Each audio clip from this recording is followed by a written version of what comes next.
Magandang araw sa inyong lahat. Ito ang podcast kung saan tinatalakay natin ang mga usaping dapat marinig at hindi lang pinapansin. Ako si Ana at sa episode na ito, pag-uusapan natin ng isang tanong na matagal nang umiikot ngunit bihirang mabigyan ng sagot na tapat. Ang kalusugan nga ba sa Pilipinas ay karapatan o isang pribilehiyong para lamang sa mga may kakayahan? Isipin mo ito, may trabaho ka, nagbabayad ka ng buwis, tapat, sapat, naghuhulog ka sa PhilHealth. Hindi ka naman mahirap at hindi ka naman rin mayaman. Kumbaga, nasa kalagitnaan ka. Tapos, isang araw, bigla kang magkakasakit. Hindi mo naman iisipin kung gagaling ba ako sa sakit ko.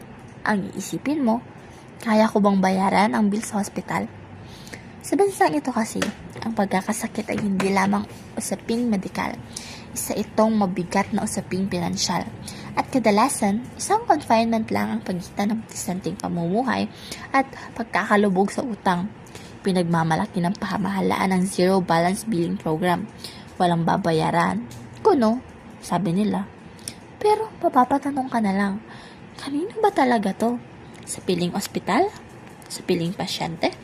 At ang gitnang uri, ang laging nag-aambag ngunit madalas ay hindi kwalipikado. Laging may hulog pero kulang ang balik. Kapag sinabing zero, bakit may gamot na bibilihin? Kapag sinabing sagot ng gobyerno, bakit may resibong inaabot? Kung tunay na karapatan ng kalusugan, hindi ito dapat nakaayon sa laki ng kita o kapal ng pitaka, sa kintab ng sasakyan, sa lapad ng ari-arian, at sa ganda ng pamamahay. Hindi dapat kaakibat ng pagaling ang takot na may bayarin. Ang karapatan ay hindi pinipili. Hindi ito isang premyo at hindi ito isang pribilehiyo. Kung nagbabayad ka ng buwis, kung matapat kang nag-aambag sa sistema, karapatan mong makinabang kapag ikaw ay nangangailangan. Hindi sapat na maganda sa papel. Hindi sapat ang press release. Ang sukatan ng tunay na malasakit ay kung ramdam ito ng pasyente.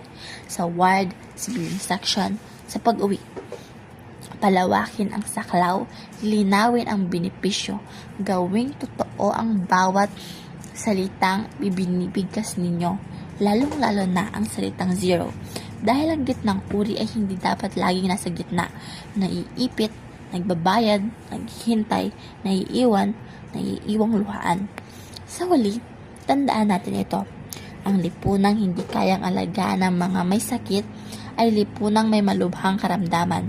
Ang kalusugan ay isang karapatan, hindi gantimpala, hindi pabor, at lalong-lalo ng hindi isang pribilehiyo. Muli, ako si Ana. Maraming salamat sa pakikinig. Nawa ay may natutunan kayo sa akin at hanggang sa susunod na episode.